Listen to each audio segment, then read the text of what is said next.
Bueno, ahora vamos a ver los sistemas dinámicos como preámbulo para luego introducirnos a lo propio del tema, que son las redes de mapas acoplados. Pero primero vamos a ver qué son sistemas dinámicos. O sea, y realmente es un conjunto de reglas o también un conjunto de ecuaciones diferenciales, el cual me da una progresión única dado un estado inicial. Es decir, dado un valor, dado exacto, solo podemos tener un valor siguiente. No podamos tener un conjunto de valores ni nada por el estilo, sino solo un valor exacto. Y esta progresión temporal puede ser continua, es decir, que no hay intervalos entre valores subsecuentes seguidos, sino se puede conocer el valor en cada punto del tiempo, o discretos. En este caso solo se puede conocer el valor de una dada propiedad a ciertos intervalos de tiempo. Y el primero se llama flujo y lo vamos a denotar con la letra F mayúscula, y el siguiente vamos a llamar mapas y lo vamos a denotar con G mayúscula. La forma matemática de describir estas dos progresiones de los sistemas dinámicos son las ecuaciones diferenciales dadas aquí, o conjunto de ecuaciones diferenciales, o a través de aplicaciones, como vemos acá. Aquí damos un valor en un dado tiempo y nos da el valor de la propiedad. O sea, como describí aquí, damos un valor en un dado tiempo y nos da el valor de la propiedad, de la propiedad o del tiempo, a un tiempo t más 1, es decir, a un dado tiempo discreto más adelante. Un sistema dinámico puede ser aproximado o representado a través de una aplicación o un sistema de mapas, y para eso nosotros utilizamos lo que se llama secciones de Poincaré. Vamos a fijarnos bien en la figura.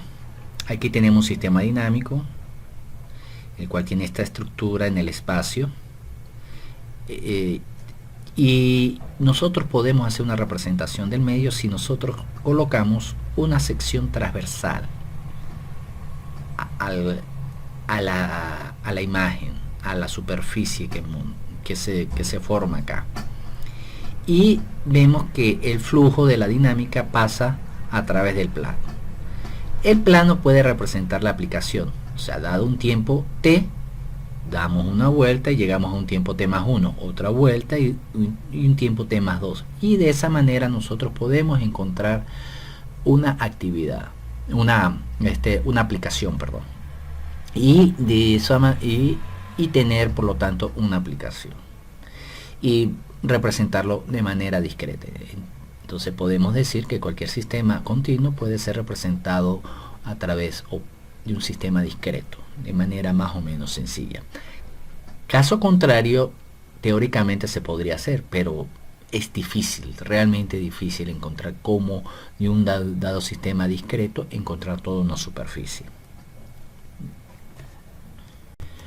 Nosotros tenemos en mente lo que es el movimiento, el comportamiento caótico. Sin embargo, en matemática o en física está muy bien definido. No es realmente azaroso ni tampoco es realmente totalmente determinista, sino es como un punto medio entre ambos compartimientos. Y estos comportamientos caóticos pueden generar complejidad en los sistemas. Entonces vamos por el momento, pues vamos a ver cómo podemos caracterizar ciertos movimientos caóticos a través de ciertas características. Para ello vamos a utilizar un mapa cuadrático de esta forma, donde tenemos un parámetro b, la variable está elevada al cuadrado, y esta aplicación me genera un xt más 1.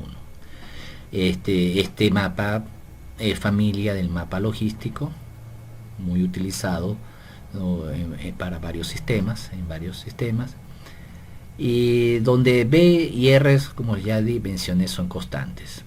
Y específicamente en el mapa cuadrático, b tiene que tener un valor, estar entre estos dos valores.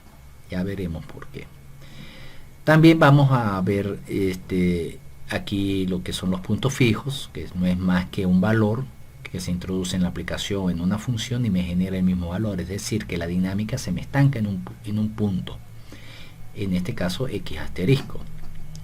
Y para el caso del mapa cuadrático, pues obviamente nos genera dos puntos fijos, x1 asterisco y x2 asterisco. Y todos los valores, y los valores están comprendidos en estos intervalos. Pero si cae fuera de este intervalo, seguramente el comportamiento de la trayectoria en el espacio me va a llegar a un más o menos infinito del sistema. Entonces estas son características principales una de las características del movimiento caótico o el comportamiento caótico precisamente. Ahora les presento un código en el cual podemos hacer exploraciones sobre una dada aplicación, en este caso del mapa cuadrático.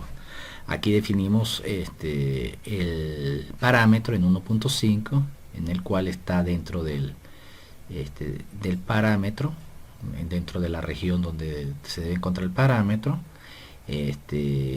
Aquí tenemos la ecuación. Aquí tenemos un generador de números aleatorios para la condición inicial. Aquí tenemos las definiciones de unas variables donde son numéricas. Aquí hacemos 1000 iteraciones. Aquí vemos si es par o impar el valor i. Eso es para ayudarnos en la graficación.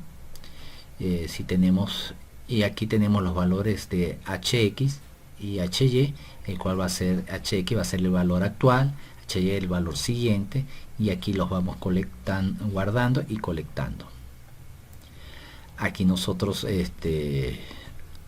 los graficamos, trazamos la línea central, la línea diagonal, y aquí hacemos el seguimiento de las ecuaciones.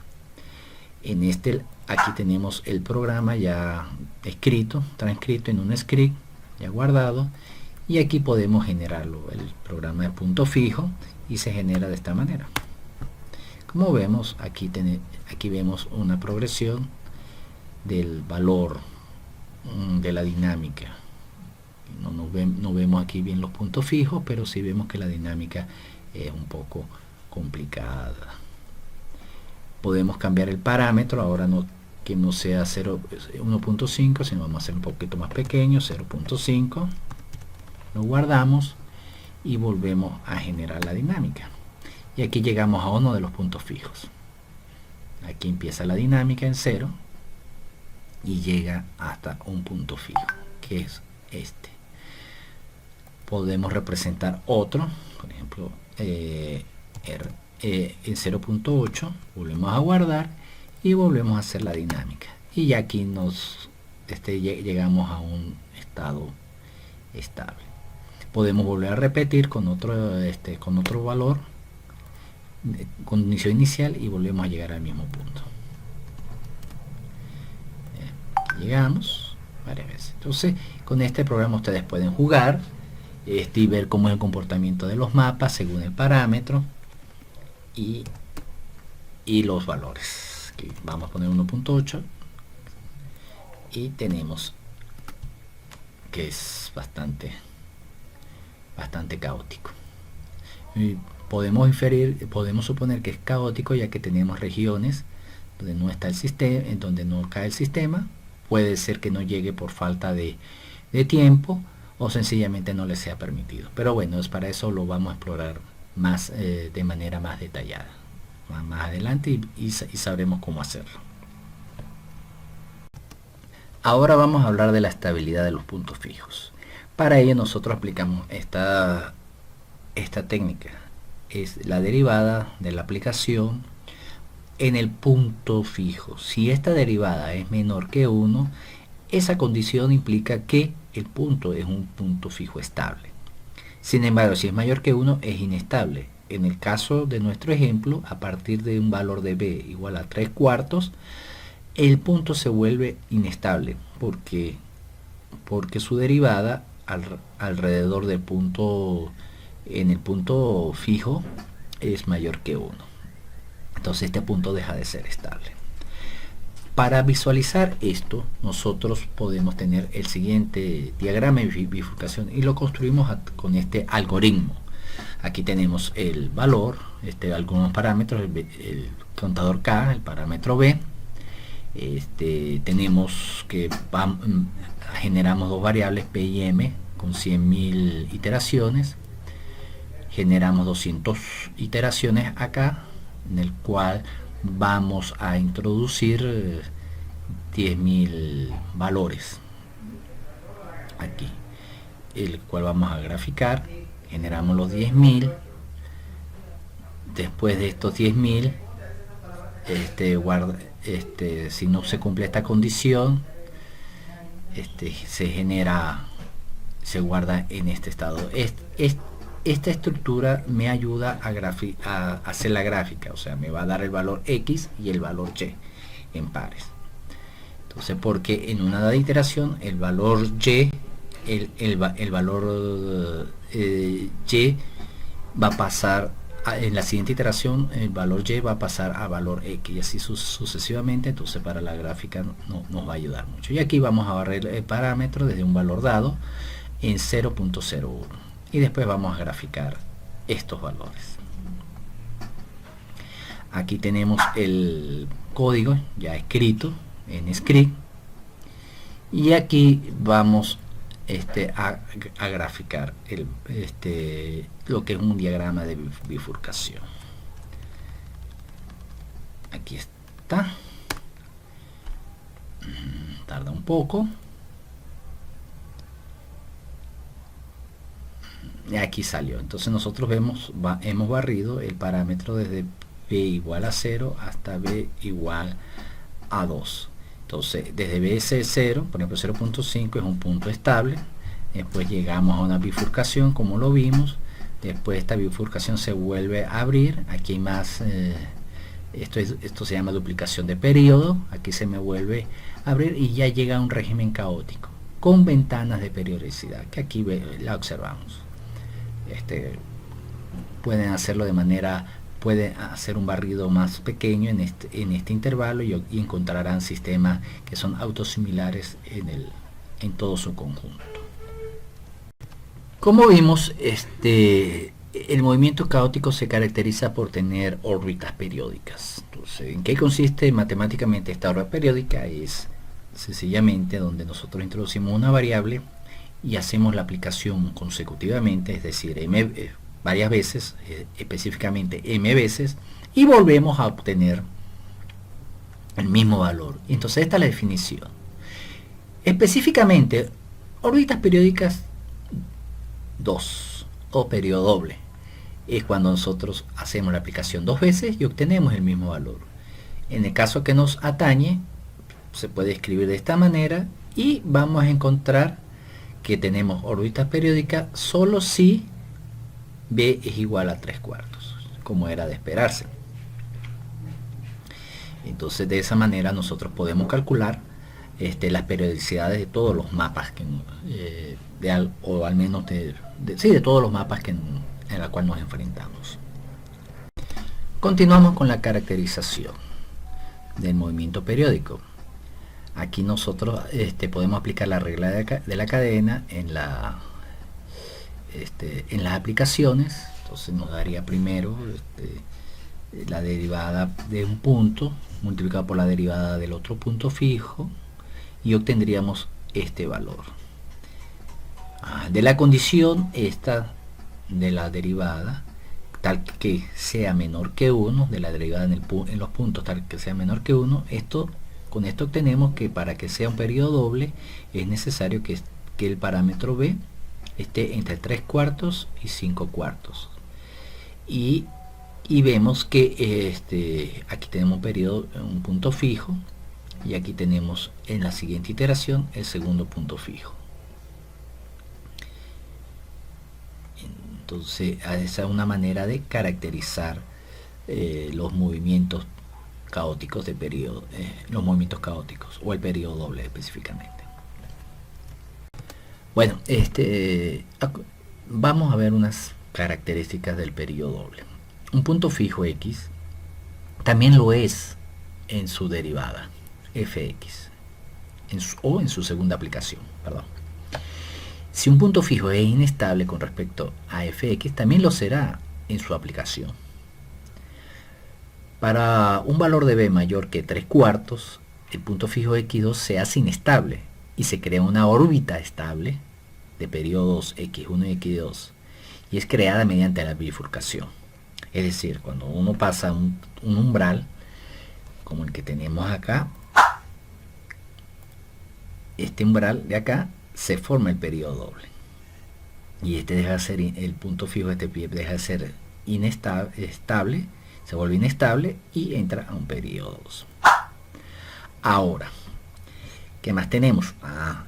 Si seguimos incrementando b y es hasta más allá de 5/4, el periodo se hace inestable y de tal manera que la aplicación de f, de la derivada de f1 de f con respecto evaluada en x1 y la derivada de f evaluada en x2 se hace mayor que 0, que es la condición que tenemos acá por esta región. Aquí seguimos. Por último, tenemos que la estabilidad de un periodo m cualquiera va a estar dada por esta ecuación, y una órbita superestable va a estar dada por esta ecuación. Entonces, una órbita superestable debe contener el máximo m, es decir, que cuando la aplicación se repite, cuando la aplicación es igual a 0, es decir, que la derivada se me allana. Seguimos con la caracterización del movimiento caótico. Ahora vamos a ver algo interesante, en lo cual es llamado la constante Feigenbaum. En el diagrama de bifurcación se puede apreciar que la órbita periodo 1 se bifurca a un periodo 2, la cual a su vez se bifurca a un periodo 4, y esta secuencia de bifurcación continúa. En efecto, hay una infinidad de bifurcaciones por duplicación de periodos ocurriendo en intervalos cada vez más cortos. Después de n bifurcaciones, es decir, se puede representar como n elevado a la 2, cuando n tiende a infinito, el régimen llega a ser de caótico. Entonces, se designa a Bn el punto donde ocurre la 2 a la n bifurcación de la órbita, y se puede definir la secuencia de esta manera: Bn menos 1, bueno, sobre Bn más 1 menos Bn, y nos da un valor de delta n, lo cual aquí podemos apreciar de manera más fácil. Aquí tenemos el periodo 2, aquí tenemos b menos 1, este es Bn y Bn menos 1. Aquí tenemos que pasa de 0, aquí hay un punto 0, y aquí hay otro punto 0, y aquí hay otro punto 0, el cual va a cambiar los valores. Entonces Feigenbaum hizo varios descubrimientos importantes concernientes a esta secuencia. La primera es que delta n converge geométricamente al valor de 4.66, es decir, que nosotros podemos caracterizar la ruta al caos si las constantes de bifurcación, si los parámetros de bifurcación pasa por tiene este tipo de crecimiento. Otra característica del movimiento caótico es el exponente de Lyapunov, el valor del exponente de Lyapunov. Es un parámetro el cual mide la rapidez de la divergencia de dos órbitas que tienen condiciones iniciales muy cercanas unas a otras. Y al medir qué tanto se separan, pues uno puede medir, es una forma de medir qué tan sensibles son a las condiciones iniciales. Para hacer esta medida nosotros utilizamos esta ecuación. De manera resumida, para la computadora, tenemos acá un límite cuando t tiende a infinito, en este caso un tiempo muy largo. Sacamos el logaritmo de la función derivada evaluada en un punto inicial. Aquí tenemos el programa para n500, n5000, b menos 1, que es un parámetro. Desde allí vamos a empezar a tomar la cuenta, y estos son vectores numéricos para guardar la información. Aquí tenemos los valores b, como se ve, el paso va a ser 0.1, y aquí está el mapa, y aquí está el valor de la derivada, y aquí está el logaritmo. y aquí lo guardamos y lo graficamos mediante esta ecuación. Aquí tenemos el programa ya escrito en un script, lo corremos con esta instrucción y este es el resultado que nos da. A partir de -1 tenemos aquí un menos infinito, el cual nos da que es un comportamiento súper estable, y después aquí vemos que se mantiene negativo, y aquí vemos que ya cambia a positivo, donde se nos vuelve inestable y tiene ciertas ventanas de estabilidad que nosotros lo observamos en la bifurcación, pero aquí lo observamos de manera más limpia. Entonces, el exponente Lyapunov sirve para caracterizar cuantitativamente el grado de caos en un sistema, ya que permite conocer la estabilidad de las órbitas según el signo que éste adquiere. En resumen, nosotros podemos decir, según el valor del exponente Lyapunov, que es, si es menor que 0, tienes una órbita estable, mayor que 0 es inestable, igual a 0 es el valor de B donde ocurre una bifurcación, y cuando es menos infinito el valor de B donde la órbita es superestable. Bueno, ahora sí vamos a comenzar con las redes de mapas acoplados. Este tipo de descripción son utilizados generalmente para sistemas extendidos. ¿Qué son sistemas extendidos? Son sistemas que son formados por grandes conjuntos o unidades agrupados con ciertas características que más adelante las veremos. Y específicamente podemos decir que son utilizados para gran diversidad de fenómenos que aparecen. Formación de patrones es uno entre tantos, organización temporal y espacial, ecosistemas biológicos, etcétera, etcétera. El estudio de estos sistemas distribuidos especialmente, o sistemas extendidos, son modelos físicos que corresponden a varios niveles de descripción y pueden ser considerados a través de ecuaciones diferenciales en derivadas parciales, que es lo que veremos a continuación después de este tema, redes de mapa acoplado, que es lo que estamos viendo, y lo que ya vimos, autómatas celulares. Entonces, esta es una manera de visualizar los fenómenos que ya habíamos visto, o sea, los mismos tipos de sistemas. Ahora bien, podemos resumirlo en este caso. En las ecuaciones diferenciales tenemos que el espacio, el tiempo y el estado son continuos. Las redes de mapas acoplados tenemos que el espacio y el tiempo son discretos, pero el estado sigue siendo continuo. Y en los autómatas celulares, como ya vimos, pues todos los sistemas, el estado, el tiempo y el espacio son discretos. Entonces es una manera intermedia de describir los sistemas entre autómatas celulares y ecuaciones diferenciales parciales. Podríamos verlos de ese punto de vista. Las características más resaltantes de las redes de mapa acoplados son que los puntos o lugares son sitios discretos o celdas, semejante a lo que vimos anteriormente con autómatas celulares. Generalmente se toma como una estructura euclidiana espacialmente uniforme en D dimensiones, pero bueno, también se puede tomar estructuras no físicas como la estructura de pequeños mundos, como es el caso de las conexiones por Twitter o de internet específicamente. Pero también tiene la particularidad que también son fácilmente pueden describir fácilmente medios heterogéneos, fractales. Tiene esa particularidad que las ecuaciones diferenciales muy difícilmente o de manera muy costosa pueden describir. Eso también lo veremos en el siguiente tema cuando veamos las ecuaciones diferenciales en derivadas parciales. Las redes de mapas acoplados se pueden resumir en la siguiente ecuación. Aquí tenemos la función f, que es la función lineal o no lineal en el mapa local, o sea, en el sitio local donde estamos observando el estudio.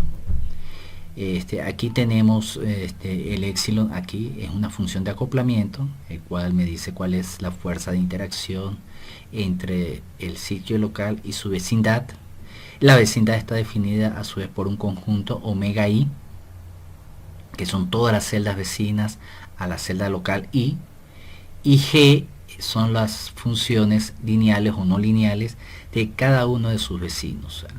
Y entonces todo esto me representa lo que es una función, lo que es una red de mapas acoplados. Entonces aquí viene la definición tal cual. Ahora veremos la relación que hay entre las redes de mapas acoplados y la ecuación de reacción-difusión. Aquí tenemos la ecuación de reacción-difusión, que se presenta como la evolución temporal de una variable X. Aquí tenemos el término reactivo, el cual me describe los cambios químicos que hay en el medio. Va a depender del tiempo y también va a depender del espacio. Y aquí es ver cómo que se mueve esa dada propiedad, bien sea un compuesto en general, una partícula, etc. Coloide puede ser. K es el coeficiente de difusión, que mide cómo es que se mueve esa partícula en el medio donde está. Para esta ecuación, para ser resuelta computacionalmente, es necesaria discretizarse en el tiempo y en el espacio. Y al realizar esta discretización vemos cómo esta ecuación puede llegar a ser una red de mapas acoplados. Aquí tenemos cómo se hace la discretización. Primero vemos la ecuación diferencial parcial respecto al tiempo. Se puede discretizar así, donde nosotros tenemos el valor de la variable en un tiempo delta t y el valor de la variable en un tiempo t, dividido por ese pequeño incremento. Eso también lo vamos a ver más adelante cuando veamos ecuaciones diferenciales de derivadas parciales en el próximo tópico. Es en cuanto al tiempo. En el espacio realizamos lo mismo. Aquí en este caso solo incrementamos un medio hacia adelante y un medio hacia atrás en el espacio y tenemos la discretización completa. Para una diferencial de segundo orden hacemos la discretización primero uno hacia adelante y otro hacia atrás. Fíjense que aquí tenemos R más delta R y aquí R menos delta R en la parte negativa y dividimos entre los dos. Haciendo un pequeño resumiendo toda esta ecuación, podemos llegar fácilmente a esta otra ecuación, que es la discretización de segundo grado. Esto es lo que se llama método de Euler para resolver las ecuaciones diferenciales. Ahora vamos a introducir esta discretización por el método de Euler a la ecuación de reacción-difusión. La reacción, hacemos f de xti que sea igual a la parte reactiva más el término del estado actual de la variable, y definimos un término gamma que va a ser igual a la constante de difusión multiplicada por el incremento de tiempo dividido por el incremento de espacio al cuadrado. Y la reacción y esta ecuación se me simplifica a esta otra ecuación. Para simplificar, diremos que los incrementos van a ser iguales a 1, ¿no? Podemos reducirlos a 1 y la ecuación se transforma de esta forma. Fíjense en algo, que el acoplamiento, que estos estados que están puros solo el valor, vamos a sustituirlos por los valores de las funciones. Entonces ya que estamos acoplando mapas, y así nosotros llegamos a la ecuación esta aquí, que está aquí escrita. Agrupando términos podemos encontrar lo siguiente. Por ejemplo, aquí tenemos el término actual, término siguiente y el término anterior, y obtenemos esto. Aquí tenemos 1 menos epsilon y epsilon sobre 2, donde epsilon definimos como 1 sobre 2, 2 veces gamma, para simplificar. Y el parámetro de acoplamiento es el que mide la fuerza entre las celdas, y F es la dinámica local.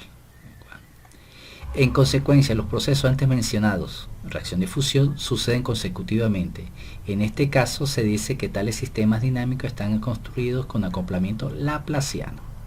Entonces fíjense que esta ecuación es muy semejante a la ecuación de redes de mapas acoplados que nosotros escribimos anteriormente, que aquí está. Entonces, y bueno, y es de resaltar que este tipo de acoplamiento lo vamos a denominar acoplamiento laplaciano. Ahora vamos a ver un código para describir redes mapas acoplados.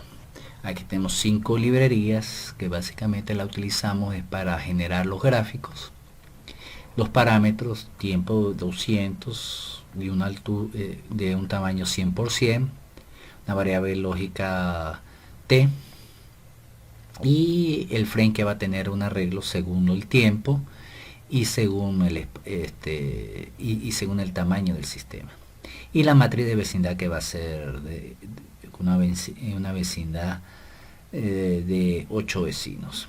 Aquí tenemos el mapa, que es un mapa cuadrático. Aquí pueden cambiarlo por cualquier otro si lo desean. Y aquí tenemos el parámetro de acoplamiento, que es 0.6. En el tiempo 1 vamos a hacer una distribución uniforme aleatoria, y vamos a cambiar la variable lógica de verdadero a falso, para que no vuelva a pasar por aquí en ninguna de las siguientes iteraciones.